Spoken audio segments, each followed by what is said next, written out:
दिवस हे परक्याचं धन आहे की त्याच्या पदरी बांधावं लागतंय. कुणाच्या तरी अनोळखी व्यक्तीच्या हातामध्ये एवढा नाजूक हात त्या ठिकाणी द्यावा लागतोय. मुलीचा हात परक्याच्या हातामध्ये द्यावा लागतंय. बिचारीला ओळख नसते कुणाची सुद्धा, तर त्या अनोळखी घरी बापानं सांगितलं तिकडे लक्ष द्या, माईनं सांगितलं मग त्या घरामध्ये राहावं लागतंय. बरोबर म्हणजे स्त्री जातीचा आदरच करायला पाहिजे की तुम्ही सगळ्याचा त्याग करून इथे येऊन राहताय, नवऱ्याच्या घरी येऊन राहताय, ही अतिशय आनंदाची गोष्ट आहे. तर म्हणजे तुमचा आभार मानायला पाहिजे की एवढं चांगलं तुम्ही काम करताय. आम्हाला खरं म्हणजे स्वाभिमान आहे, स्त्री जातीविषयी स्वाभिमान असला पाहिजे.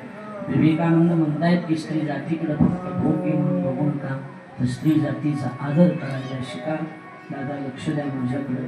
आमच्या गावामध्ये बहुच एक माणूस आहे, असा एक माणूस आहे, कुणाही जातीचा माणूस गेला तरी सगळे बांधाबांधी करायला तोच असतो. अण्णा म्हणतात त्याला, अण्णा आले की ते सगळं बांधून बस सगळं त्या माणसाला